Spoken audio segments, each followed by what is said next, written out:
Vamos a seguir con la serie que iniciamos hoy en la mañana acerca del último día de Jesús, las últimas horas antes de su sacrificio en la cruz. Este es el tema número 3, que se titula La sangre del pacto. La sangre del pacto. 1500 años antes de Cristo, en el tiempo estoy hablando del año en que Jesús está a punto de entregar su vida, en el momento en que Jesús va a entregar su vida, y 1500 años atrás, los judíos habían celebrado la primera Pascua. Esa noche que Jesús estaba en el aposento con sus discípulos, el ritual de la Pascua llegaría a su fin. Aquello era una sombra de la realidad que los discípulos tenían enfrente. La realidad era Cristo, estaba enfrente de ellos. El Cordero de Dios estaba a punto de ser sacrificado. San Pablo dijo en 1 Corintios 5:7, limpiaos pues de la vieja levadura, para que seáis nueva masa. Ya no puedo explicar esto para los que no estuvieron en la mañana. Sin levadura como sois, porque nuestra Pascua, que es Cristo, ya fue sacrificada por nosotros.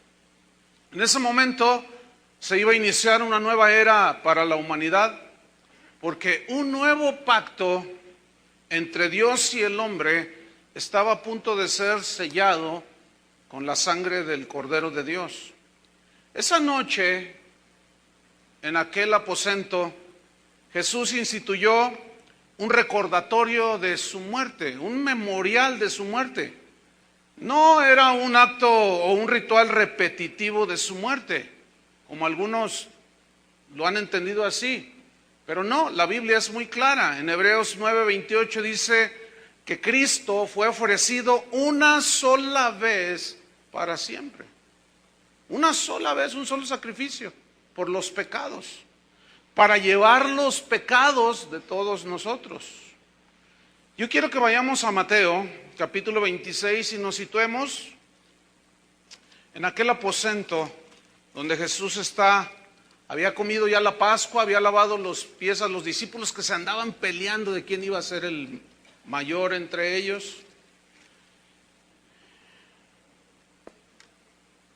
Y en el capítulo 26 de Mateo, en el versículo número 26,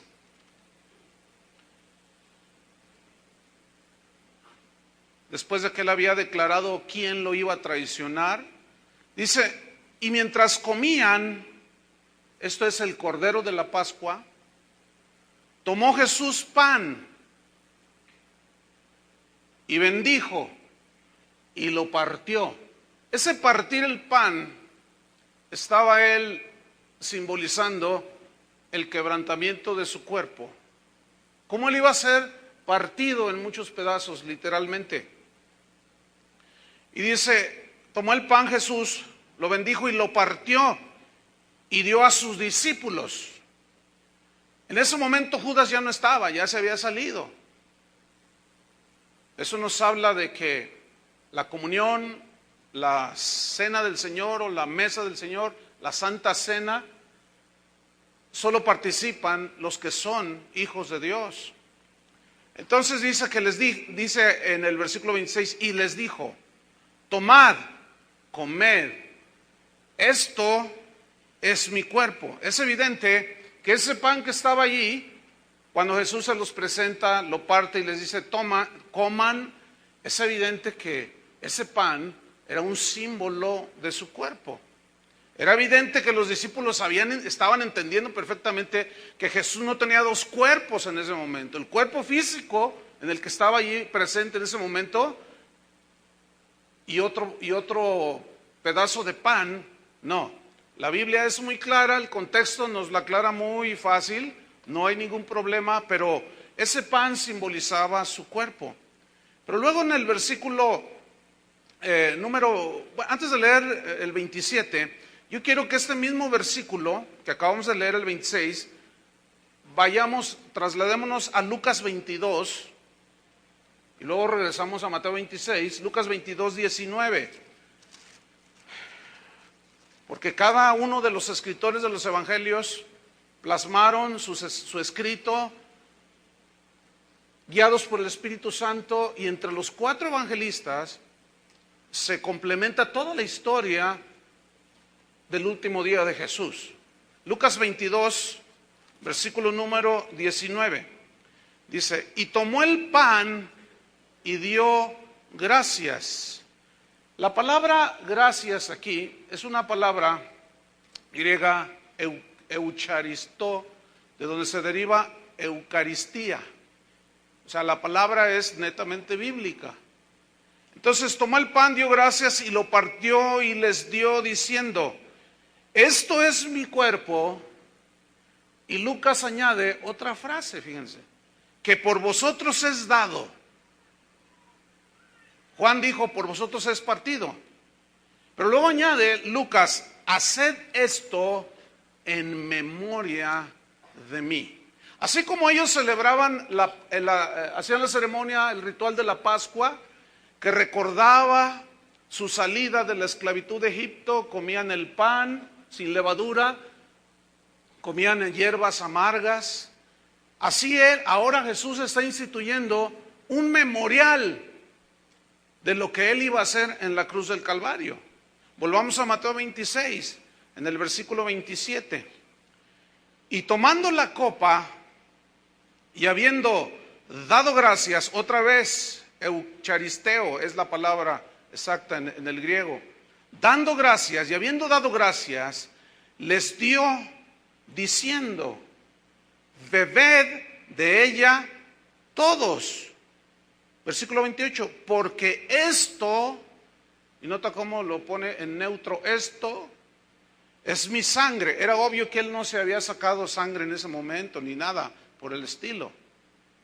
Entonces, era obvio que ellos estaban entendiendo que aquel vino que estaba en aquella copa estaba simbolizando, Jesús estaba dejando establecido que simbolizaría su cuerpo. Y en ese memorial, en ese recordatorio, ya no de la Pascua judía, sino de la Pascua que es Cristo, el Cordero de Dios sacrificado por nosotros. Cuando nosotros celebramos la cena del Señor, estamos haciendo un memorial de lo que Él hizo. Entonces dice, porque esto es mi sangre del nuevo pacto. Esto es mi sangre del nuevo pacto, que por muchos es derramada para remisión de los pecados. Cuando los discípulos escucharon la frase, bebed mi sangre, seguramente se confundieron. Seguramente en su mente cruzaron pensamientos que, ¿qué nos está diciendo Jesús? Porque para los judíos era algo repulsivo y aún prohibido por la ley el beber sangre. Entonces cuando Jesús les dice, bebed de esta copa, esto es mi sangre del nuevo pacto, ellos se turbaron todos. En Levítico capítulo 17, en el versículo número 14 dice así, porque la vida de toda carne es su sangre. Por tanto, he dicho a los hijos de Israel, no comeréis la sangre de ninguna carne, porque la vida de toda carne es su sangre. Cualquiera que la comiere será cortado. Entonces, los discípulos, era obvio que había un conflicto allí en su mente, en su entendimiento, porque nos está dando a beber su sangre, pero a la vez sabían que era vino. En el capítulo 6 de Juan, ellos habían tenido un discurso largo de Jesús, cuando les habló diciendo, yo soy el pan de vida. Moisés no les dio el verdadero pan de vida, pero vuestro Padre les da el verdadero pan del cielo. Yo soy el pan del cielo. El que no coma mi carne y beba mi sangre, no puede ser mi discípulo. Entonces se espantaron la gente del tiempo de Jesús. Los que lo estaban escuchando se asustaron. ¿Cómo nos da a beber su sangre, que para nosotros, si la sangre de un animal, menos sangre humana? Pero Jesús dijo, las palabras que yo les he hablado son espíritu y son vida. Entonces estaba hablando obviamente en un sentido totalmente simbólico. Pero aquellos que lo escucharon, cuando les dijo, el que no coma mi carne y beba mi sangre, dijeron, uy, pues dura es esta palabra. Entonces ellos no aguantaron el mensaje de Jesús. Lo que Jesús les estaba diciendo, si no participan, si ustedes no creen que en mi sacrificio, que mi cuerpo será quebrantado, partido como Él partió el pan, y mi sangre derramada, no pueden participar de la salvación. Entonces los discípulos en aquella cena, estamos ubicados en aquel aposento. Volvamos a Mateo 26. Entonces estas palabras confundieron a los discípulos. Cuando Jesús dijo, esto es mi sangre del nuevo pacto, cuando ellos escucharon la palabra pacto, ellos eran el pueblo del pacto. Esa palabra para los discípulos no era nada extraña. Para nosotros que somos gentiles o no judíos, la palabra pacto no tiene mucho sentido. Pero ¿qué es un pacto? Un pacto es un compromiso entre una o dos partes. Es un compromiso mutuo, ¿sí? Que obliga a una serie de responsabilidades mutuas. Lo tuyo es mío, lo mío es tuyo, yo soy tuyo, te pertenezco, tú me perteneces. Es un pacto, es como el matrimonio, es un pacto. Entonces cuando ellos escucharon sangre, beber sangre, y luego del nuevo pacto, los discípulos estaban presenciando en vivo, delante del Creador del universo, una de las revelaciones más extraordinarias del Nuevo Testamento. A este tipo de revelaciones son las que Pablo dijo, cosas que ojo no vio, ni oído oyó, ni siquiera han subido en el corazón del hombre, son las que Dios tiene preparadas para los que le aman. Estas son las cosas que ojo no vio, ni oído oyó. No todos tienen la misericordia o la gracia de Dios para entender la profundidad de lo que los discípulos estaban viviendo en ese momento. Los pactos eran muy conocidos por los discípulos. Ellos sabían que un pacto se sellaba con sangre. Cuando Adán y Eva pecaron y se cubrieron con hojas de higuera, el Señor dijo no.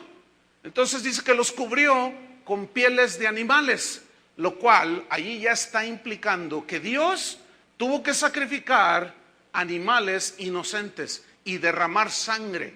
Ya desde allí con Adán y Eva, ya Dios estaba hablando de Cristo, el Cordero de Dios. Posteriormente viene el tiempo de Noé y Dios le dice que va a destruir a los seres vivos por medio de diluvio. Se salvan solamente 8 personas en aquella arca. Y cuando Noé sale del arca, lo primero que hace es ofrecer un sacrificio al Señor. Es decir, derramó sangre. E hizo Dios un pacto con Noé y fue sellado con sangre. Entonces todos los pactos se sellaban con sangre de animales inocentes. Pero esos animalitos hablaban y apuntaban hacia aquello que Juan el Bautista había dicho cuando lo vio descender al río Jordán. He aquí el Cordero de Dios que quita el pecado del mundo. Después encontramos a Abraham haciendo un pacto Dios con este Abraham. Y el pacto que hizo también fue sellado con sangre. Abraham hizo un sacrificio y lo cortó en pedazos y caminó en medio del sacrificio. Y eso significa que Abraham estaba dispuesto a ser partido en pedazos si quebrantaba el pacto. Todo eso tiene una profundidad. En alguna ocasión estudiaremos alguna serie sobre los pactos. Pero Abraham también le dijo que la señal de un pacto con él sería la circuncisión. Y Abraham, siendo de 90 años, o 99, ya ni recuerdo, él se circuncidó y se selló el pacto una vez más con sangre. Entonces pasa el tiempo y llega el tiempo de Moisés.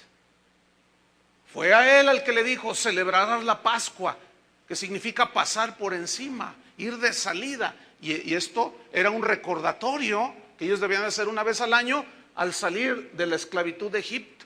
Y esa Pascua entonces se había celebrado 1500 años, habían transcurrido cuando Jesús está allí con sus discípulos. Y en ese momento Él establece y ratifica un nuevo pacto. Entonces el derramamiento de sangre era vital y necesario para ratificar un pacto. Entonces cuando Jesús dice la sangre del nuevo pacto, este nuevo pacto y esta sangre del nuevo pacto, mejor dicho, tenía, escuchen bien, un solo propósito al ser derramada. El único, ponen mucha atención, esto es muy importante, el único propósito que tenía la sangre de Cristo derramada en la cruz era con propósitos de expiación, es decir, de remisión, de rescate, de pagar por el pecado de todos nosotros. Esa es la única enseñanza que encontramos en las Escrituras. En la Biblia, hermanos, vemos que Pablo decía que esto era necesario por cuanto todos pecaron. Y como la sangre de los animales no borraba los pecados, nada más cubría los pecados, porque esa sangre era imperfecta. Pero la sangre de Cristo, que era perfecta, es decir, sin contaminación de pecado, esa era la única que podía borrar los pecados. Por eso la importancia de ser lavados con la sangre de Cristo. Ahora bien, en la Biblia no encontramos, pongan mucha atención, otro propósito y significado de la sangre de Cristo, repito, que borrar nuestros pecados. Hay muchos conceptos cerrados sobre la sangre de Cristo. Yo he escuchado a muchos cristianos que invocan la sangre de Cristo para protección. Otros invocan la sangre de Cristo para bendecir cosas, para bendecir negocios inclusive. Otros para reprender demonios, y la sangre de Cristo te reprenda, dicen. Pero escúcheme bien, estos conceptos no son bíblicos. Y tal vez aquí algunos van a batallar un poco, pero lo vamos a demostrar con las Escrituras. Estos conceptos no son bíblicos, más bien son supersticiones metidas en el cristiano, en el cristianismo, mejor dicho, que se han metido de alguna manera como algo mágico. Pero invocar la sangre de Cristo para hacer ese tipo de cosas no tiene sustento bíblico. Yo sé que algunos estarán pensando, oiga pastor, ¿y qué con Apocalipsis capítulo 12? Bueno, vamos a verlo. Es importante aclarar esto. Apocalipsis capítulo 12. No hay un solo caso en la Biblia que los apóstoles, no hay un caso en la historia de la iglesia en los primeros 300 años, que ninguno de los padres de la iglesia ni de los cristianos de los primeros 300 años invocaran la sangre de Cristo como hoy se hace en la vida de muchos cristianos. Apocalipsis capítulo 12, versículo 10.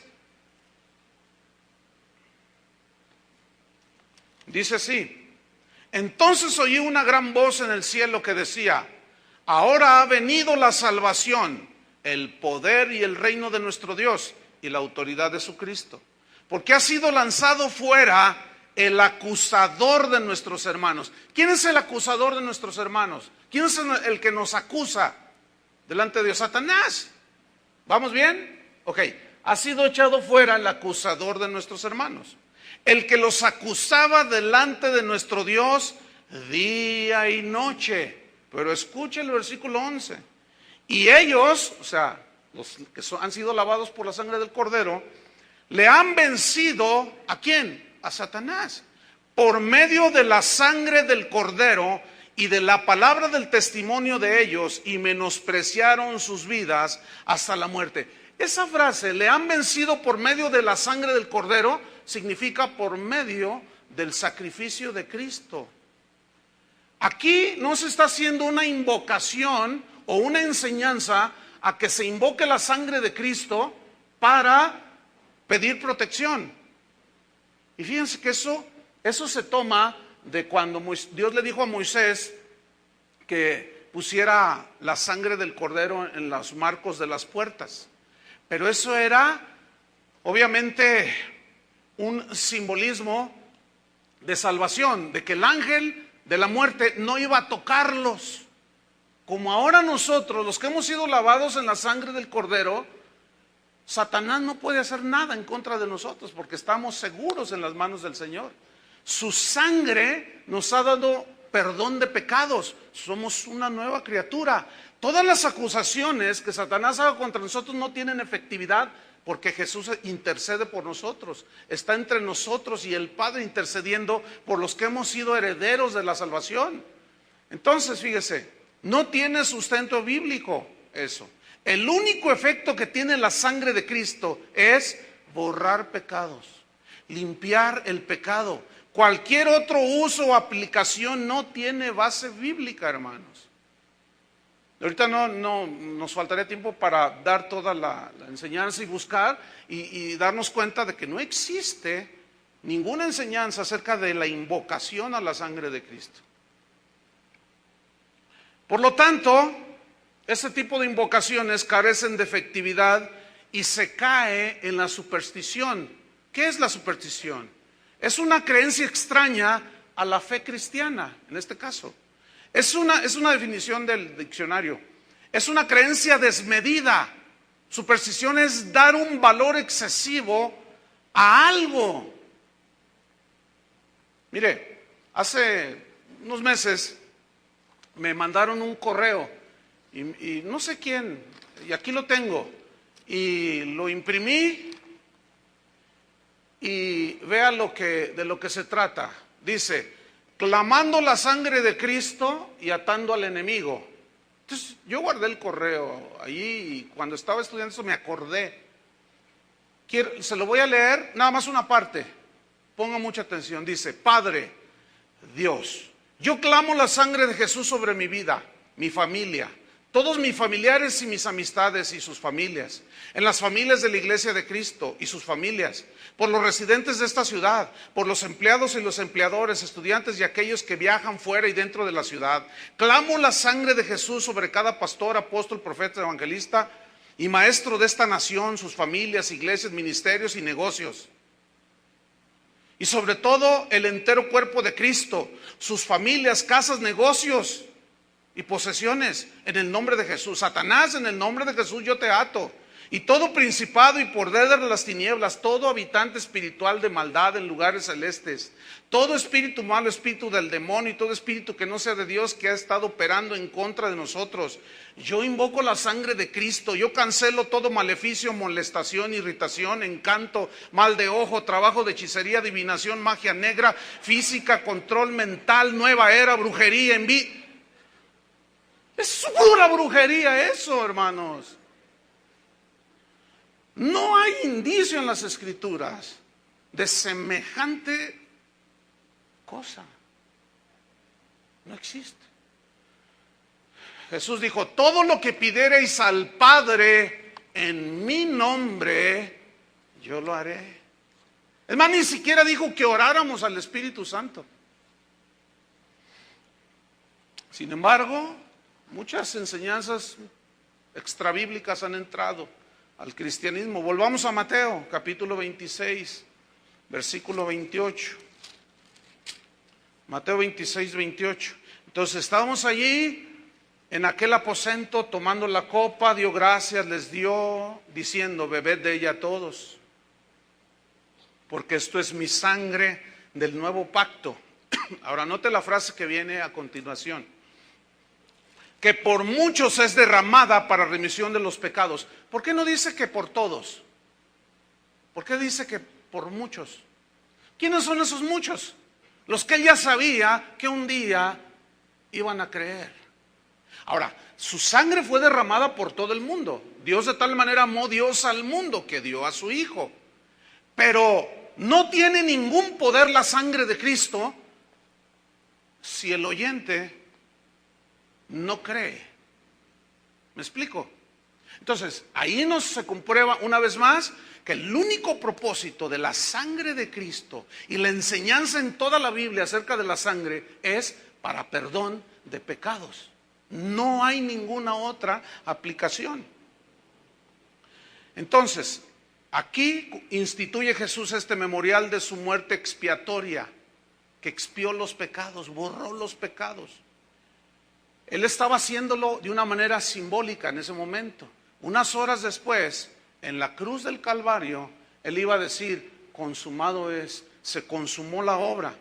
Pero Él está haciendo aquí esta institución de este recordatorio, de este memorial. Y en el versículo 29 de Mateo 26, Él les asegura su regreso glorioso. Leamos el versículo 29. Y os digo que desde ahora no beberé más de este fruto de la vid. Notan cómo lo que un momento Él había dicho que era su sangre, aquí dice que era fruto de la vid. Los discípulos ahí se les estaba aclarando que efectivamente el fruto de la vid, el vino, era un símbolo de su sangre. No la beberé más de este fruto de la vid hasta aquel día. ¿Cuántos anhelan ese día? Un día vendrá ese día. Hasta aquel día en que lo beba de nuevo con vosotros en el reino de mi Padre. Versículo 30 dice, y cuando hubieron cantado el himno, salieron al monte de los olivos. Salió Jesús a enfrentar las horas más amargas de su existencia, las horas más oscuras, las horas más terribles que un ser humano podía enfrentar. Cantaron un himno. Había una parte de las ceremonias que cantaban salmos durante la celebración de la Pascua. Cantaban el Salmo 113 hasta el 118. Y los estudiosos, sobre todo los historiadores, hablan de que era costumbre de los judíos en el tiempo de la Pascua, en el tiempo de Jesús, que cantaban el Salmo, después de cenar, cantaban el Salmo 118. Vamos a leerlo rápidamente. Salmo 118.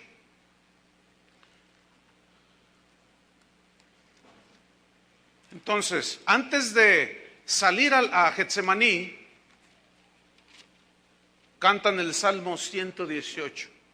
Dice, alabad a Jehová, porque Él es bueno, porque para siempre es su misericordia. Diga ahora Israel, que para siempre es su misericordia. Diga ahora la casa de Aarón. La música, la melodía se perdió, no existen la música escrita. Pero esto era cantado. Que para siempre es su misericordia. Digan ahora los que temen a Jehová, que para siempre es su misericordia. Versículo 5. Desde la angustia invoqué a Jehová y me oyó el Señor, poniéndome en lugar espacioso. Jehová está conmigo, no temeré lo que me pueda hacer el hombre. Jehová está conmigo entre los que me ayudan. Por tanto yo veré mi deseo en los que me aborrecen. Mejor es confiar en Jehová que confiar en el hombre. Mejor es confiar en Jehová que confiar en príncipes. Todas las naciones me rodearon, mas en el nombre de Jehová yo las destruiré. Me rodearon y me asediaron, mas en el nombre de Jehová yo las destruiré. Me rodearon como abejas, se enardecieron como fuego de espinos, mas en el nombre de Jehová yo las destruiré. Me empujaste con violencia para que cayese, pero Jehová me ayudó. Mi fortaleza y mi cántico es el Señor, y Él me ha sido por salvación. Voz de júbilo y de salvación hay en las tiendas de los justos. La diestra de Jehová hace proezas, la diestra de Jehová es sublime, la diestra de Jehová hace valentías. No moriré, sino que viviré. Acuérdense que esto lo está cantando Jesús, antes de irse al huerto. Y contaré las obras del Señor. Me castigó gravemente Jehová, mas no me entregó a la muerte. Abridme las puertas de la justicia, entraré por ellas. Alabaré a Jehová. Esta es la puerta de Jehová, por ella entrarán los justos. Te alabaré porque me has oído y me fuiste por salvación. La piedra que desecharon los edificadores ha venido a ser cabeza del ángulo. ¿Quién era la piedra de ese edificio? Jesús. De parte de Jehová es esto, y es cosa maravillosa a nuestros ojos. Este es el día que hizo Jehová. Nos gozaremos y alegraremos en él. Quiero que noten cómo habla de los momentos amargos y los momentos de alegría que ya expliqué en la mañana. Oh Jehová, sálvanos ahora, te ruego, oh Jehová, que nos hagas prosperar ahora. Bendito el que viene en el nombre de Jehová. Desde la casa de Jehová os bendecimos. Jehová es Dios y nos ha dado luz.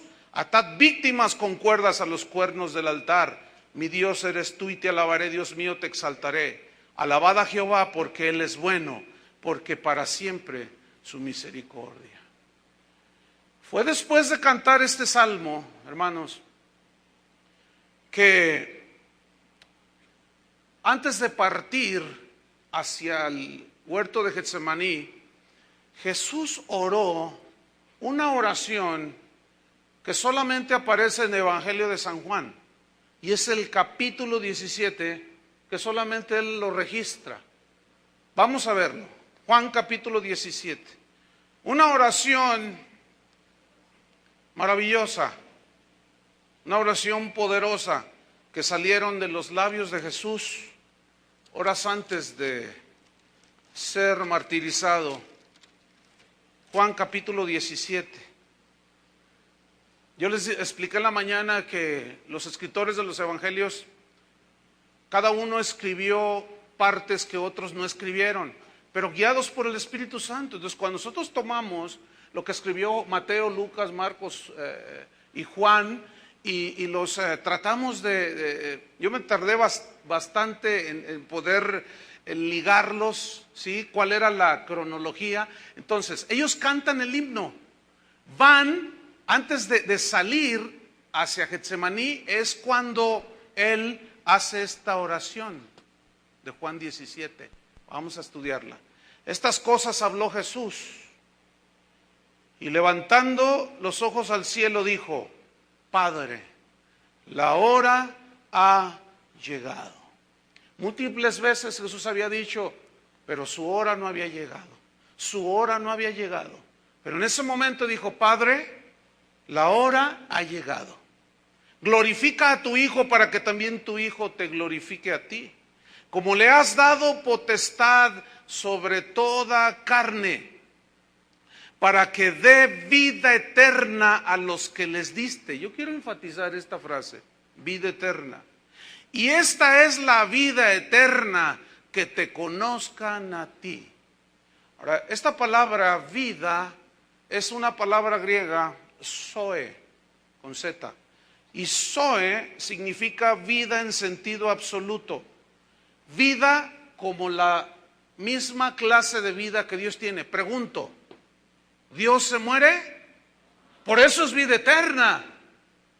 Yo siento tanto cuando alguien dice, o el otro día recibí un correo que decía: pastor, usted dijo que la salvación no se perdía, pero sí se pierde. Bueno, pues yo le digo a ese amigo, pues cuídela. Le hace falta conocimiento de las Escrituras. No puede ser posible que si el Señor Jesús dice que nos da vida eterna, alguien se atreva a decir, pero la puedo perder. Entonces ya no es vida eterna, sería vida temporal. Y la palabra que usa aquí Juan es zoe. Esa es la vida eterna, que te conozcan a ti, Padre.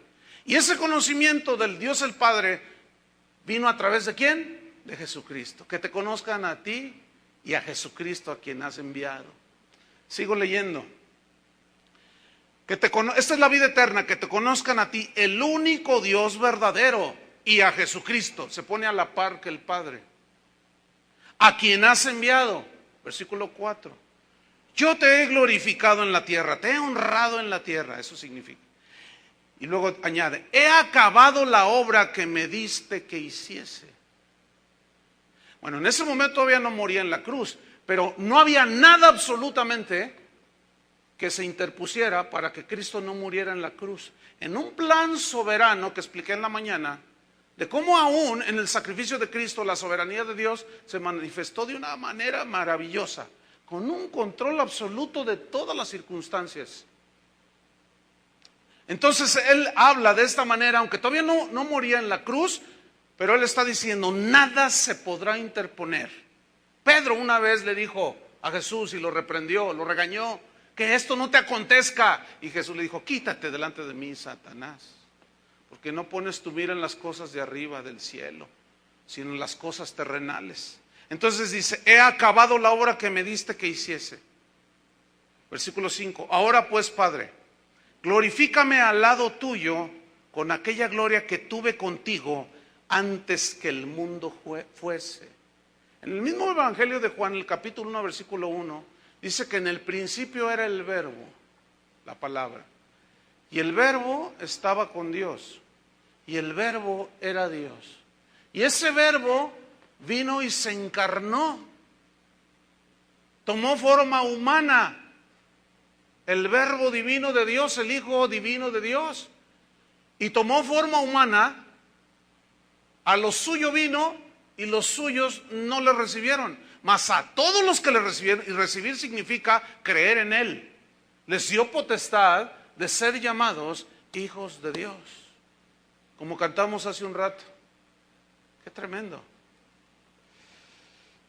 Glorifícame con esa gloria que tuve contigo antes que el mundo fuese. Versículo 6. He manifestado tu nombre a los hombres. Esta palabra, este vocablo manifestado significa mostrar. Entonces se lee así. He mostrado tu nombre a los hombres que del mundo me diste. Es decir, yo les he mostrado, les he revelado tu nombre. Les he enseñado quién es el Padre. Una vez uno de sus discípulos le dijo, Señor, el discípulo Tomás, Señor, pues muéstranos al Padre y nos basta. Y Jesús dijo, el que me ha visto a mí, ha visto al Padre. Bueno, muéstranos el camino. Yo soy el camino. No dijo los caminos, dijo el camino, la verdad, en unas expresiones absolutas. El camino, no un camino. La verdad, no una verdad.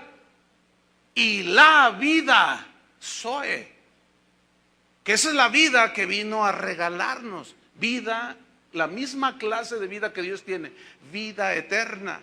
Entonces dice, he manifestado tu nombre a los hombres del mundo que del mundo me diste. Tuyos eran, Padre, y me los diste.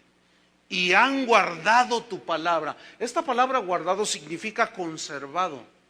Ellos han conservado, habían pasado ya 3 años. Y él estaba en ese momento solamente ante 11 de los 12 que tenía. Eran muy poquitos. Ya explicamos que en el capítulo 6 de Juan, muchos de los que decían sus discípulos no recibieron la palabra y ya no andaban con Jesús. No conservaron la palabra. Los discípulos, después de 3 años, estaban ahí los que habían nacido de Dios, los que habían nacido de nuevo, los que se les había dado la potestad de ser llamados sus hijos, estaban ahí, habían conservado la palabra de Dios, la habían observado, la habían guardado. A la iglesia de Filadelfia Jesús dijo, por cuanto has guardado mi palabra y no has negado mi nombre. Eso es todo. Guardar su palabra, conservar su palabra, porque el cielo y la tierra pasarán, pero su palabra no pasará. Y como vamos a ver más adelante, que lo enfaticé en la mañana, hay muchas expresiones de Jesús reiteradas cuando dice era necesario que la escritura se cumpliese. Por eso nosotros decimos que no aceptamos absolutamente nada que no tenga base escritural suficiente en las escrituras, allí en la Biblia. Entonces dice en el versículo 7, ahora dice, han conocido. Este vocablo conocido es del griego ginosco, que significa entender. Entonces se lee así, ahora estos 11 que le quedaban ahí han entendido. Yo le pregunto, ¿usted ha entendido? ¿Han entendido que todas las cosas que me has dado proceden de ti? Yo puedo imaginarme a los discípulos viéndolo, cómo está Jesús haciendo esta oración, viéndolo así. Estos han entendido. Hacía unos cuantos minutos estaban peleando. Estaban discutiendo entre ellos. Aquí vemos la paciencia de Jesús. en la formación de sus discípulos. ¿Cuántos le dan gracias a Dios por su misericordia y que nos tiene paciencia? Alabado sea el Señor y para siempre su misericordia por eso. Versículo 8. Porque las palabras, noten, las palabras que me diste les he dado. O sea, Jesús no traía su propio mensaje, sino las palabras que le dijo el Padre que enseñara, la doctrina que el Padre le dijo que dejara establecida aquí en la tierra. Esas palabras, dice, yo les he dado. Y ellos las recibieron. Estoy en el versículo 8. Significa las aceptaron, las creyeron. Y han conocido, o sea, han entendido verdaderamente, con toda seguridad, que salí de ti. No hay duda. Los discípulos en ese momento, Jesús ya está diciendo, estos han conocido, han entendido que verdaderamente salí de ti y han creído que tú me enviaste. Versículo 9. Yo ruego por ellos, o sea, yo pido por ellos. No ruego por el mundo, no, sino por los que me diste, porque tuyos son. Versículo 10. Y todo lo mío es tuyo, y lo tuyo mío. Ahí estaba el pacto, el compromiso que el Padre hizo con el Hijo y el Hijo con el Padre. ¿Y cuál era el botín, por decirlo así? Nosotros. ¿Cuál era la ganancia de Jesús? Nosotros. Y he sido glorificado en ellos, es decir, he sido honrado en ellos. Versículo 11. Y ya no estoy en el mundo, mas estos están en el mundo. Es decir, yo dentro de poco ya no voy a estar en este mundo. Me tengo que ir. Mas estos están en el mundo. ¿En dónde estamos ahorita? En el mundo. Pero no somos del mundo, hermanos. Pero sigue diciendo, y yo voy a ti, Padre Santo. Yo voy a ti, Padre Santo. A los que me has dado, guárdalos en tu nombre. Escuchen bien, esa oración es maravillosa. Porque la palabra guárdalos en tu nombre es cuídalos. Fíjate la oración de Jesús a favor de sus discípulos, de los suyos. ¿Tú crees que Satanás va a venir y nos va a arrebatar de su mano? Estamos seguros en Cristo, seguros en Dios. Entonces dice, los que me has dado, guárdalos en tu nombre, cuídalos en tu nombre, para que sean uno, así como nosotros. Para que sean uno. ¿En qué consiste esa unidad? ¿Será que el Señor está hablando del ecumenismo? ¿Será que Jesús está hablando de la unión de todas las religiones? ¿Será que Jesús está hablando de que los hindúes, los tibetanos, los mormones, los testigos de Jehová, los evangélicos, los protestantes, los cristianos, todos adoramos al mismo Dios y todos un día vamos a ser uno? ¿Se referirá a eso? Por supuesto que no. Porque previamente les había dicho que había un solo camino al cielo. Y ese camino es Jesucristo. Y esa es una expresión y una afirmación totalmente intolerante. Intolerante. Agresiva. ¿Por qué? Porque ni Buda, ni Confucio, ni Mahoma, ni Juan Diego, ni nadie derramó su sangre por cada uno de nosotros. Entonces lo que Jesús está aquí estableciendo y orando es algo maravilloso, hermanos. Sigo leyendo. Guárdalos en tu nombre para que sean uno así como nosotros. Entonces, ¿cuál es la unidad de la que Jesús está hablando? De que seamos uno. Sigamos leyendo. Cuando estaba con ellos en el mundo, yo los guardaba en tu nombre. Yo los cuidaba. Eso significa. Escuche bien. A los que me diste, yo los guardé. Escuchen. Y ninguno de ellos se perdió,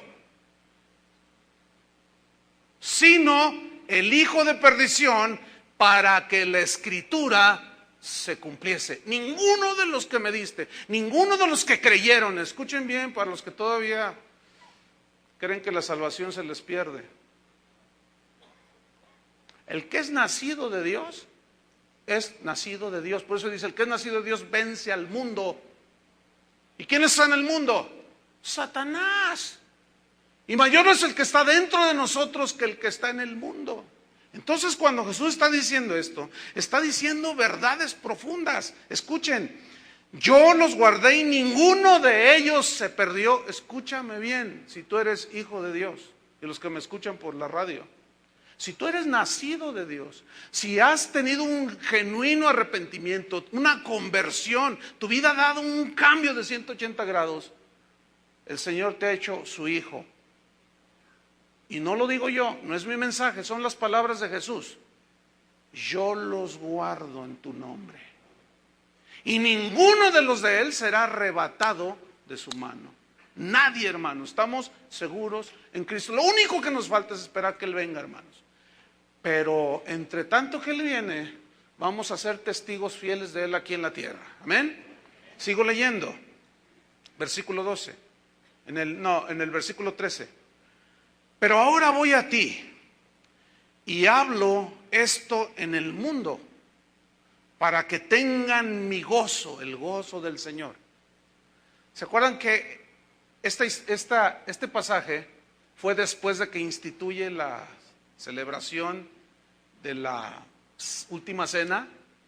Bien, cuando Él dice, hablo esto en el mundo para que tengan mi gozo cumplido en sí mismos, es decir, un gozo total, aquella copa, aquel vino que simbolizaba el gozo, en ese momento Él dice, va a haber un gozo total y completo en las vidas de aquellos que son mis discípulos, los que han creído en mí. A lo que se refirió Jesús es a lo siguiente, que a pesar de que estamos en el mundo y que tenemos aflicciones, tenemos un gozo por dentro, tenemos un gozo inexplicable. No sé cuántos de ustedes tienen ese gozo inexplicable. No sé cuántos de ustedes experimentan esto que Jesús está diciendo aquí, para que mi gozo sea total. Es decir, que el verdadero hijo de Dios no le interesa el vituperio. Siempre está agarrado de Jesús. Aparte de que está agarrado de Jesús, el Señor nunca lo suelta. Y puede tener pruebas como Pedro la tuvo, que después el día de mañana vamos a hablar un poco de eso también. Pero sigamos leyendo. Versículo número 14. Vean este texto. Yo les he dado tu palabra y el mundo les aborreció. Yo les he dado tu palabra. Esa frase me gusta mucho, pero a la vez me confronta en demasía. ¿Por qué? Porque ¿cuántos pastores que somos cuidadores del rebaño, en aquel día, cuando le rindamos cuentas a Dios, imagínense, ahí está el Señor en el trono y la congregación, ustedes están ahí y yo me paro enfrente del Señor, ustedes están acá atrás, Jesús está así enfrente. Imagínate, ¿qué le voy a decir? Señor, yo les he dado tu palabra. ¿Cuántos de esos van a llevar una terrible desilusión? Que creyendo que les están dando la palabra, les están dando pura psicología humana, puras máximas de hombres sabiondos del mundo, puras definiciones de mercadotecnia que no es palabra que produce vida eterna. Pero escúchenme los pastores que hay aquí, los pastores que escuchan. Pero en aquel día, ¿qué le vamos a decir a Jesús? Él dijo, Señor, yo vine no con mi mensaje, yo les he dado tu palabra y he aquí el resultado. Yo quiero ese día decir lo mismo, hermanos. Yo les he dado tu palabra. Por eso la convicción de la predicación del mensaje del Evangelio, lo más acercado posible, es una convicción muy fuerte, hermanos, que tengo personalmente, y los pastores en esta congregación tenemos también de predicar la palabra de Dios, de darles la palabra de Dios, porque es la única que puede hacerlos nacer de nuevo, según la primera carta de Pedro, que fuimos renacidos por la palabra de Dios que vive para siempre. Yo les he dado tu palabra, pero ese darles la palabra produjo el lado amargo. Noten en el versículo 14, y el mundo los aborreció. El mundo los persiguió, significa aquí en el griego, el mundo los odió. Qué increíble, hermanos. Es increíble cómo el mundo, así como veremos el día de mañana, como cuando Pilato les dijo, ¿a quién quieren que les suelte? ¿A Barrabás o a Jesús? Y la gente gritó, a Barrabás, queremos a Barrabás. Es increíble que la gente siga decidiendo mal, siga escogiendo mal. Y hoy el reconocimiento es en una medida muy grande hacia los falsos profetas, hermano, que maravillan a las personas con grandes milagros y grandes señales. Recibí un correo de alguien que me preguntaba y me puso allí, mira, ve este video, y yo ya había visto ese video de que les cayó polvo de oro del cielo. Entonces estaban todos ahí, todos tiznados de oro, todos dorados allí, parecían becerros de oro.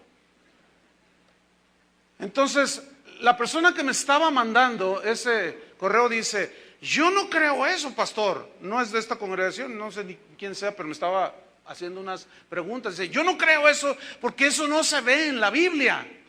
Entonces yo le respondí, efectivamente, eso no se ve en la Biblia. Ese tipo de cosas, fíjate, ¿tú crees que Dios está interesado en que se nos llene de polvo de oro las manos? Lo he dicho muchas veces. Por supuesto que no. Pero entonces esta persona me dice, es que la hermana que me dice que en su iglesia caen kilos de oro, me dice que eso se refería a Pablo cuando dijo, cosas que ojo no vio. Miren, si para interpretar la Biblia como Satanás, se las gastan, pero sí, muy bien. Para torcer las escrituras, esas serán las cosas que dijo Pablo, cosas que ojo no vio. Esto, oro. Pues miren, yo tengo 30 años con esta argolla de oro. Yo ya conozco el oro. Y otra vez, el diablo engañando, tratando de seducir a los hijos de Dios. Podemos tropezarnos, podemos desviarnos, pero si somos hijos de Dios, tarde o temprano el Señor enderezará nuestros caminos, hermano. Porque nada, por el que fuere, aunque fuere, por más torpe que sea, dijo el profeta, y andar en este camino no se perderá. Así que la tenemos segura, hermanos. Sin embargo, esto no justifica que cualquiera venga y nos engañe. No, hermanos. Sigamos leyendo. Yo les he dado tu palabra y viene el momento amargo y el mundo los aborreció, los persiguió porque no son del mundo. Estamos en el mundo, pero no somos del mundo. ¿Qué significa? Que ya no participamos en lo que participa el mundo. ¿Cómo me aflige, hermanos? Los correos, sobre todo, son correos de gente que me pregunta cosas que yo digo, ay Dios. Nada más que, bueno, yo le digo, Señor, pues ayúdame. Y bueno, creo que también me ayuda a mí para formarme paciencia, ¿no? Porque a veces me desespero y digo, no es posible tanta ignorancia. Me preguntan cosas tan obvias como, pastor, ¿usted cree que si yo me caso con una que ni siquiera cree en Dios, Dios va a bendecir mi matrimonio? Ay, por el amor de Dios. Me desespera. De veras que me desespero y yo digo, mira, a veces yo soy a lo mejor un poco agresivo y les contesto, oye, ¿eres nacido de nuevo? Una vez uno me preguntó, pastor, yo tengo mi novia y fornico con ella, ¿qué tan malo es delante de Dios? Hasta me hace sudar las manos, un sudor frío, porque yo digo, ¿qué les está enseñando? ¿Qué les están enseñando esas ovejas? ¿Les estarán dando la palabra de Dios? Dice, es que yo fui con el pastor y me dijo, no, tu hermano, gloria a Dios, Dios es bueno. ¿Qué tan malo es? Yo le contesté, tan malo es que si tú sigues vas derechito al infierno. Así de malo es. Entonces es una serie de cuestionamientos y de preguntas. Ayer entró un correo que decía, nomás no vaya a decir que Cristo resucitó el domingo porque no resucitó el domingo. Está como con lo de Navidad, que no fue el 25, que el 24 y que... Entonces yo una vez dije, bueno, haya sido el 24, el 25, en marzo, en abril, ¿qué importa? Lo que importa es que nació. Y un pastor así muy, no sé, me escribe un correo y me dice, pastor, usted está engañando a sus ovejas. Es muy importante que les diga la fecha exacta. Ay, sí, la fecha es la que los va a salvar, hermanos. Y una de tonterías que nos perdemos como los fariseos a veces, que colamos el mosquito y nos tragamos el camello. Y nos fijamos en las fechas, nos fijamos en las cosas, que si salió bien esto, que si salió en los rituales y ese tipo de cosas. Y el Señor vino a quitar todo eso, hermanos. Entonces les dice, el mundo los aborreció, porque no son del mundo como tampoco yo soy del mundo. Versículo 15, vean este versículo. No ruego que los quites del mundo. ¿Y cuál es la oración de ahora? ¿Qué dijo Jesús? En el mundo tendréis aflicciones. Y el Señor dice, Padre, no te pido que los quites del mundo. ¿Y qué les enseñan hoy? A muchos, que no es la palabra de Dios. Para eso vino Cristo a morir en la cruz, para hacerte rico, para que ya no sufras, para hacerte feliz y viajes en un hermoso transatlántico por el Caribe, disfrutando la vida abundante, porque el Señor lo dijo, que Él había venido para darnos vida y vida en abundancia. ¿Han oído ese versículo, no? Juan 10:10. Vida en abundancia. Estos carnales terrenales lo interpretan como el diablo interpretó, todo chueco. Esa vida abundante, hermano, no se refiere, por el amor de Dios, ya no me desesperen, no se refiere a la abundancia de los bienes materiales, se refiere a la herencia de la vida eterna. Esa vida abundante es otra vez la palabra Zoe, la misma clase de vida que Dios tiene, vida eterna. ¿Cuántos le dan gracias a Dios? Sigo leyendo. No ruego que los quites del mundo, sino que los guardes del mal. Es decir, el Señor está pidiendo que los protegiera y que nada, fíjate, en el texto griego, no tengo tiempo para explicarlo así todo, pero en el texto griego habla de una protección sin dañar en ninguna manera la salvación. Tiene connotación de no dañar la salvación que nos ha sido dada. Es decir, nada puede dañar la salvación que hemos recibido. Por eso les dice, eso significa, no ruego que los quites del mundo, sino que los guardes del mal. O sea, cuídalos, protégelos, que nada dañe lo que ellos ahora tienen, la vida eterna. ¿Y cuántos saben que nada puede dañar la vida eterna que Dios nos ha dado? Sigo leyendo en el versículo número 16. No son del mundo, como tampoco yo soy del mundo. 17. Santifícalos en tu verdad, tu palabra es verdad. Este vocablo santifícalos significa consagrados, significa dedicados, significa perfeccionados. Entonces, lo que Jesús está diciendo es, conságralos, Padre, a estos en tu verdad, o sea, en tu palabra. Perfecciónalos a través de tu palabra. ¿Y qué no es eso lo que Pablo una y otra vez enseñó? Acerca del perfeccionamiento por medio del conocimiento de nuestro Señor Jesucristo, hasta que lleguemos a la unidad de la fe, del conocimiento del Hijo de Dios. Otra vez la unidad. Ahí está en suspenso. ¿A qué unidad se refería Jesús? Ahorita lo vamos a ver. Conságralos en tu verdad, dedícalos, que ellos estén dedicados a la palabra, que es la única que puede perfeccionarlos, formarlos, hacerlos a la imagen de Dios. Predicar la verdad, santifícalos en tu verdad, tu palabra es la verdad, su palabra. A ver, ¿dónde está su Biblia? ¿Cuál es su verdad? Su palabra. Pero hermanos, con interpretación lo más correcto que se pueda. No podemos sacar versículos del contexto así nada más porque sí, de una manera arbitraria. No. Versículo 18.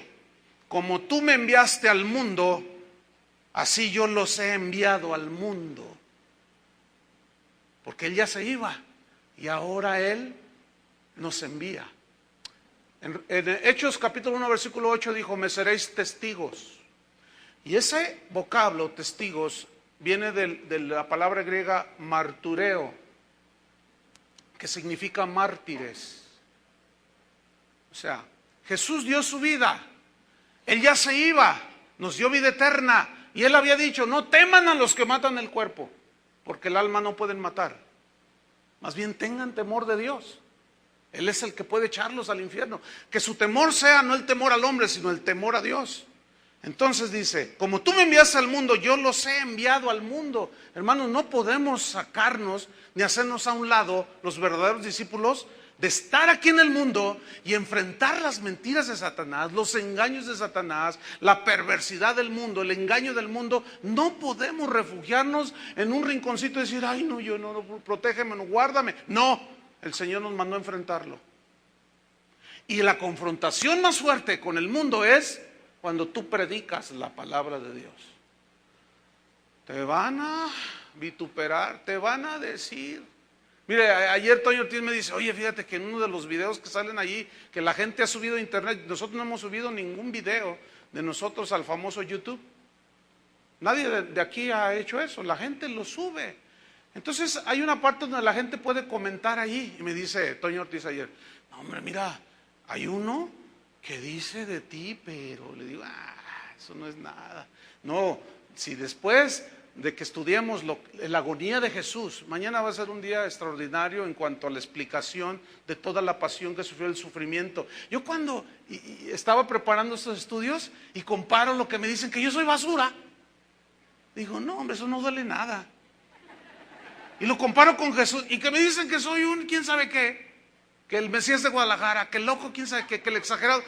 Yo me río de eso, hermanos, por el amor de Dios. Veo lo que Jesús hizo por mí y luego veo lo que dice el YouTube. No, hombre, hermano, ni cosquillas me hacen. Pueden decir lo que les dé su barrabaseda gana, su gadarena gana. No van a lograr herir el corazón de este pastor. ¿Saben por qué? Porque este pastor está cubierto con la sangre de Cristo. Porque este pastor ha sido limpiado, lo mismo que ustedes.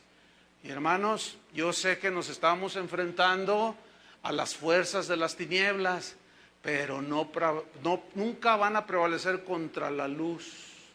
Y Jesucristo es la luz del mundo y nosotros somos la luz del mundo. Y no dejemos de predicar las verdades del Evangelio. ¿Cuántos dicen amén?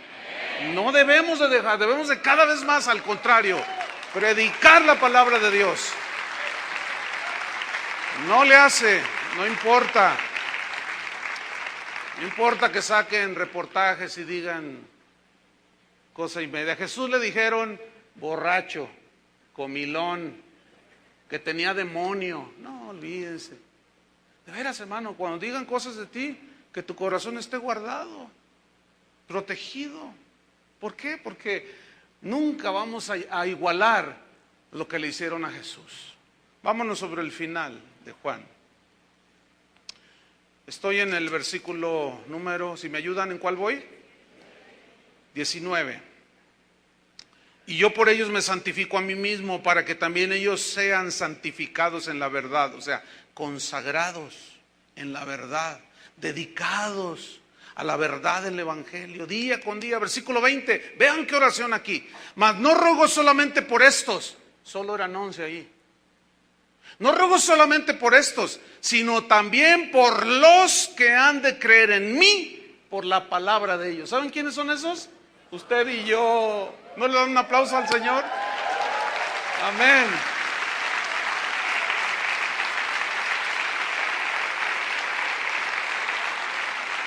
Ahora, quiero enfatizar algo. Esto lo dijo hace 2000 años. Escuchen bien. Nadie puede obstaculizar el plan de Dios.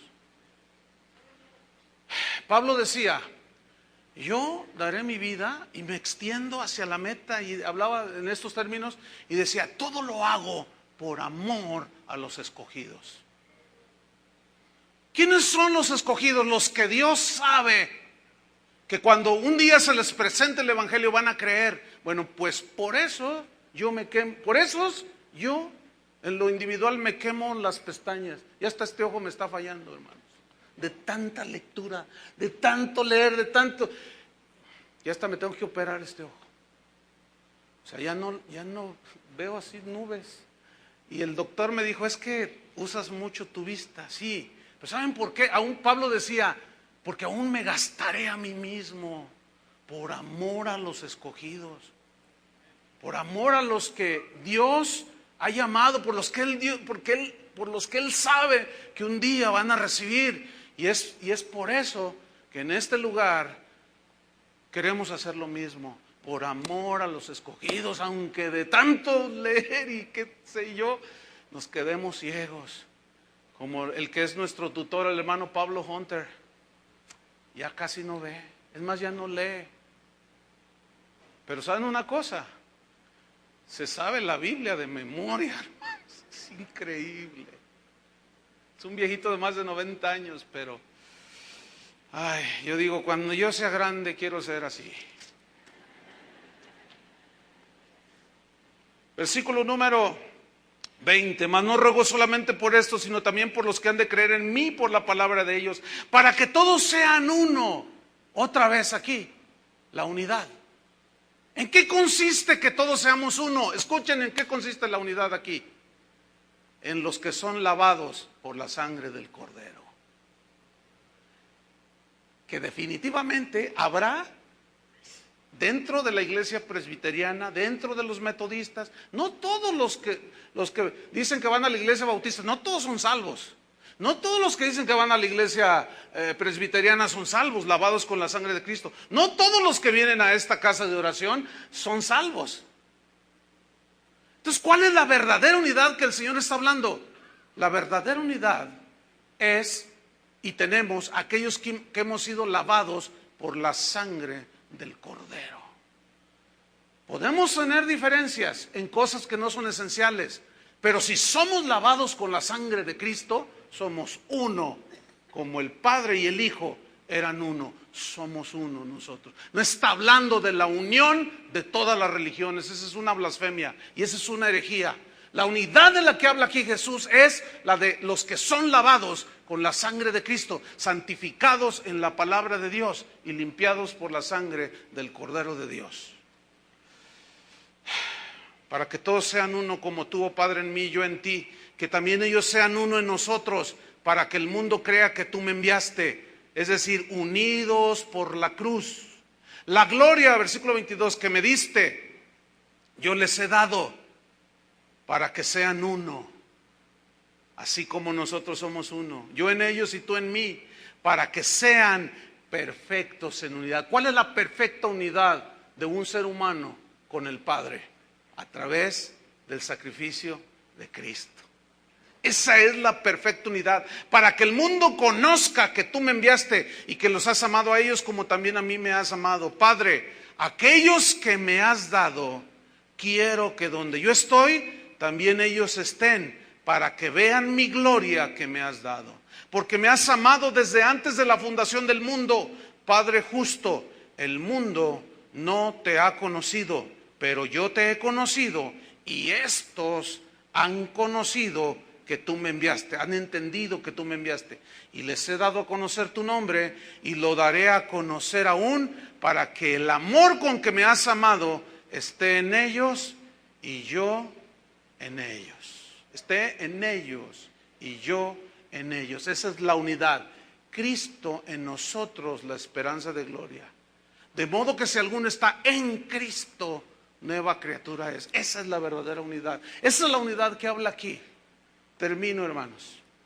Después de esta oración, salieron del aposento rumbo a Getsemaní. Después de haber cantado el Salmo 118, salió Jesús para enfrentar las últimas horas de agonía antes de morir en la cruz. Hasta aquí vamos a dejar la enseñanza de hoy. Vamos a celebrar a continuación la cena del Señor. Vamos a hacer ese recordatorio. Con esta explicación no necesita más que añadir. Solo los que somos hijos de Dios podemos participar de este pan y de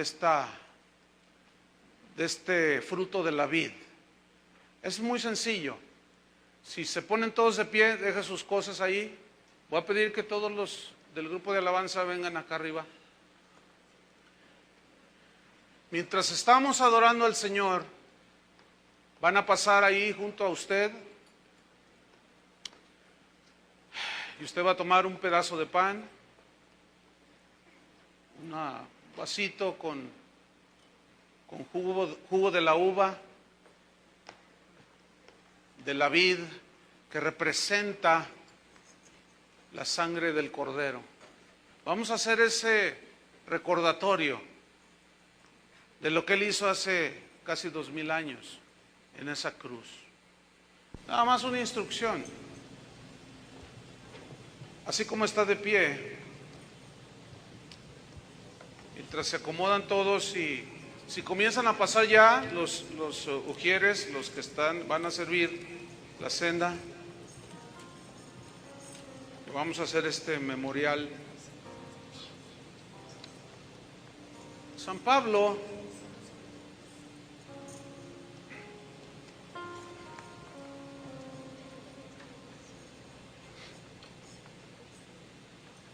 les voy a pedir que ya no se atraviesen a las banderistas, ya, así quédense ya, por favor. San Pablo les escribió en su carta a los Corintios y les dijo que antes de que bebieran de la copa y comieran del pan, debían de probarse cada uno a sí mismo. Este probarse cada uno a sí mismo significa si están en la fe. No si tienes un conocimiento y una aceptación intelectual, porque esa la tenía Judas. Él tenía una aceptación de Jesús intelectual, pero esa aceptación intelectual nunca lo llevó hacia la salvación, porque nunca él se había arrepentido, nunca él lavó sus pecados, nunca fue perdonado, porque su arrepentimiento no fue genuino. Entonces Pablo decía, en otras palabras, pruébese cada uno si ha sido lavado por la sangre del Cordero. Entonces dice, puede comer del pan y puede beber de la copa, porque el que come y bebe indignamente, o sea, indignamente significa que no ha sido lavado. Dice, sin discernir el cuerpo del Señor, o sea, lo que Él hizo en la cruz del Calvario, sin entender el verdadero significado. En la mañana alguien mandó preguntar a un ujier, me imagino que fue por teléfono, así yo entendí, que alguien le decía, pregúntale al pastor cuándo y a qué horas va a ser la Santa Cena. Y cuando me estaba preguntando, yo pude percibir algo. Inclusive yo le dije a esta hermana, le dije, mira, dile que no sé. ¿Por qué deliberadamente yo di esa respuesta? Dile que no sé. Porque yo sé que hay mucha gente que toma este ceremonial, este recordatorio, como un simple ritual. No cambian de vida, no se entregan a Dios, no se consagran a Dios, y creen que por tomar un pedacito de pan y beber un poco de jugo de la uva ya arreglaron sus cuentas con Dios. No es así. Esto es un recordatorio de la experiencia que tú tuviste de haber recibido a Jesús. ¿Lo están entendiendo, verdad? Debo decirles algo, no está toda la congregación, aunque el auditorio está lleno, pero no es toda la congregación, está solamente la mitad de la congregación. Pero durante unos años, 2, 3 años aproximadamente, no habíamos celebrado la cena del Señor. Esto fue deliberadamente, hermanos. ¿Saben por qué? porque yo no quería que comieran juicio, ni bebieran juicio. Tuvimos que meternos durante estos últimos 3, 4 años en las profundidades de la palabra de Dios, hablándoles tan claro de que si no hay un cambio radical en tu vida, no eres hijo de Dios, no estás nacido de nuevo. Por lo tanto, no puedes tomar esto, porque el juicio lo estarás bebiendo. Fue deliberado, hermano, no crean que era un descuido. Algunos nos acusaron y nos dijeron: ahí no son cristianos porque no celebran la cena del Señor, como si celebrar la cena del Señor en el ritual mismo nos hiciera cristianos. ¿Se fijan cómo somos tan supersticiosos? Es un memorial, hermanos, de lo que Jesús hizo por nosotros. Como ellos celebraban la Pascua, recordando lo que había hecho Dios sacándolos de Egipto, así nosotros ahora. Porque el que come y bebe indignamente sin discernir el cuerpo del Señor, juicio y come y bebe para sí. Por lo cual hay muchos enfermos, dice, y debilitados entre vosotros. Y algunos y muchos duermen. Aquí dormir significa que han muerto. Inclusive alguno nacido de nuevo que pudiera estar viviendo en un pecado, el cual no ha confesado y se atreve a tomar de la copa y beber y comer del pan y no confesar su pecado, cuidado, juicio come y bebe para sí. Entonces, ciertamente es un memorial, pero con muchísimo significado, nada de superstición, sino con un conocimiento de lo que verdaderamente estamos haciendo. Amén. Bien, cierren sus ojos. Y mientras pasan ahí con usted y reparten y usted toma un pedazo de pan, todavía no lo coma ni lo beba. También no se les olvide todo el grupo de alabanza para que les repartan. Vamos a adorar al Señor.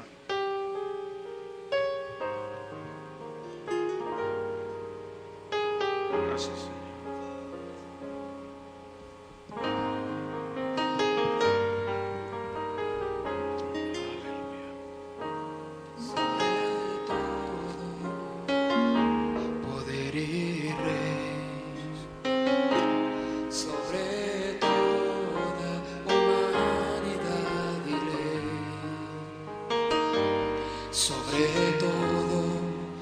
Creado por tu mano,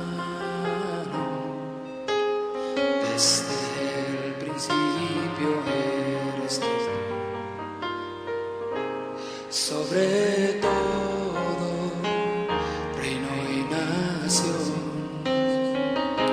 y maravillas que el mundo conoció. Pon tu corazón en el Señor, tu mente en el Señor. Quiero que tomes conciencia de lo que estamos haciendo.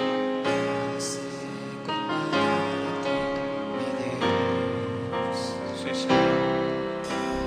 En la cruz moriste por amor, no bastó dolor y humillación.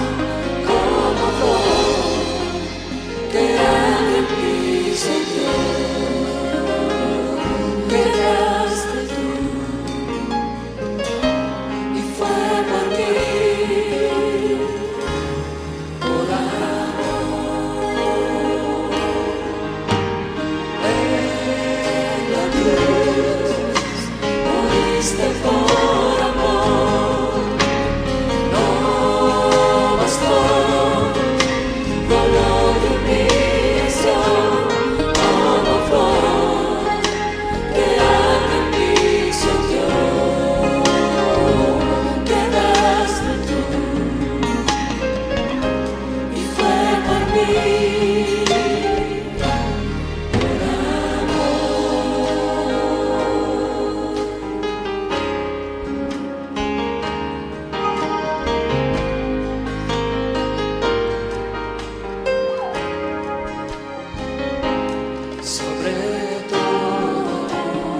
eres tú. Sobre todo reino y nación y maravillas que el mundo conoció. Sobre toda riqueza y esplendor, nada se compara a ti, mi Dios. En la cruz moriste para amor, no bastó dolor y humillación.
Los hijos de Dios no somos gente perfecta, no lo somos. Tenemos el mismo potencial que Pedro tuvo de haber negado a Jesús, pero en esa negación Jesús le dijo: pero yo he rogado que tu fe no falte. Pueden notar una vez más cómo el cuidado de Dios, aun cuando Él permite cosas en las cuales a veces nos hacen tropezar, sin embargo su cuidado persiste, su cuidado sigue. Quiero leer las palabras que Pablo dijo en 1 Corintios 11, versículo 23, dice así: porque yo recibí del Señor lo que también os he enseñado. Recibí del Señor lo que también les he enseñado. Una vez más, un énfasis en guardar la palabra de Dios. Que el Señor Jesús, la noche que fue entregado, tomó pan,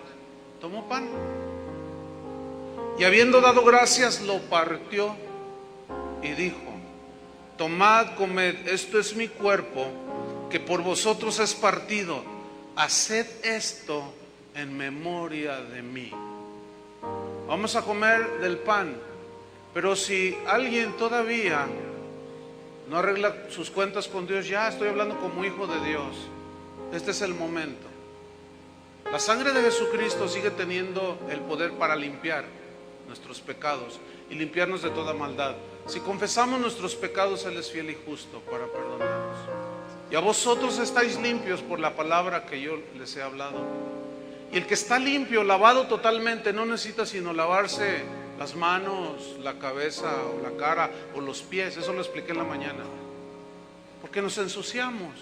Pero la sangre de Jesucristo sigue teniendo el poder para borrar y limpiarnos de nuestros pecados y de toda maldad.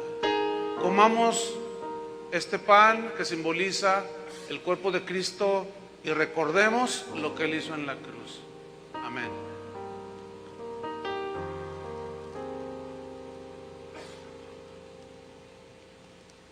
Continúa Pablo diciendo: asimismo tomó también la copa después de haber cenado, diciendo: esta copa es el nuevo pacto en mi sangre.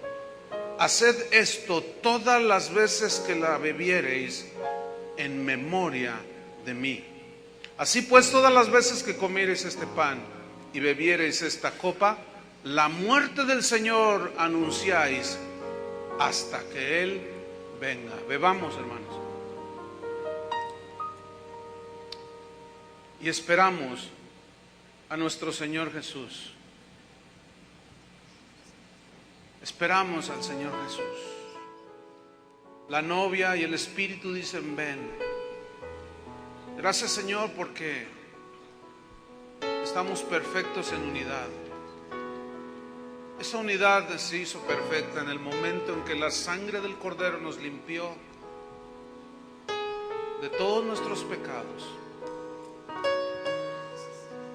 La realidad es Cristo, ya no rituales. Esto no es un ritual, es un memorial. Ya no estamos nosotros hablando de algo que vendrá, sino de algo que sucedió ya. Levanta tus manos al Señor y adoremos todos juntos. Con eso que nos une, lo que nos une es la sangre de Cristo, que de dos pueblos, judíos y gentiles, hizo uno solo, mediante la sangre de su cruz, dice la Biblia. Y por medio de esa cruz nos unió a judíos y a gentiles. Esa es la unidad es espiritual, hermano.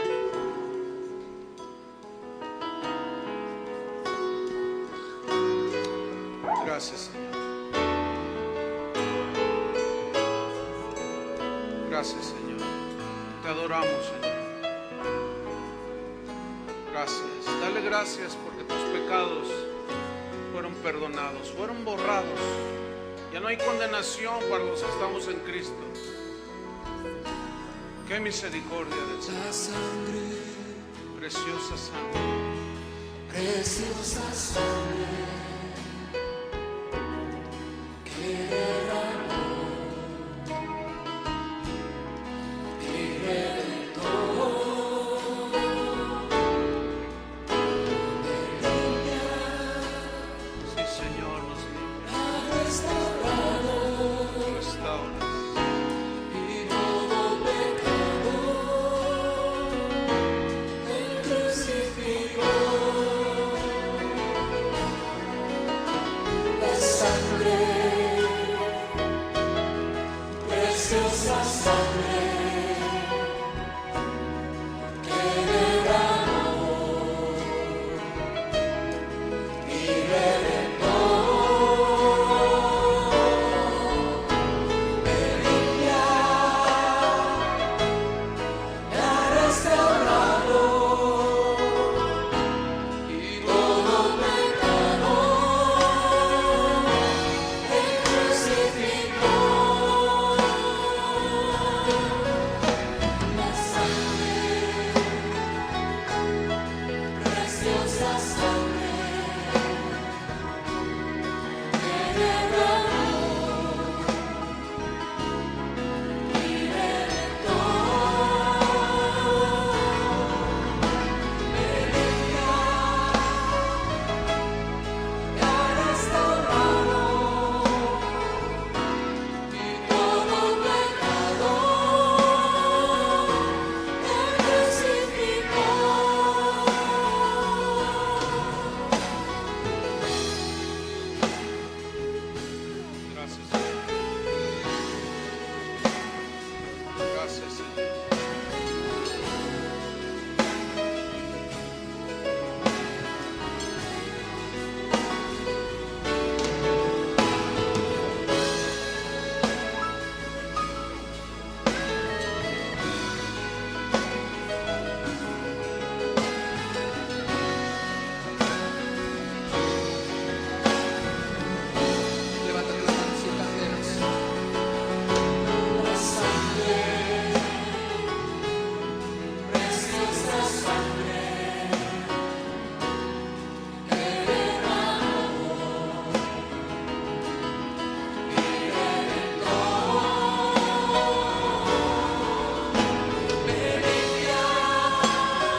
Gracias.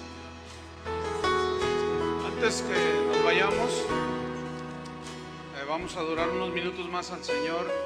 Nada más quiero recordarles que mañana hablaremos sobre la agonía de Jesús en Getsemaní, sobre el beso y la negación, y finalmente sobre la crucifixión de Cristo. Y queremos invitarlos, aquí los esperamos a las 10 de la mañana. Vamos a empezar puntuales. Vamos a seguir adorando un momento más al Señor. Voy a dejar a Chuy García con ustedes. Gracias, Señor. Preciosa sangre. Gracias.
Aplauso al Señor Jesús. Gracias, Padre, por haber derramado la sangre del Cordero y perdonar nuestros pecados.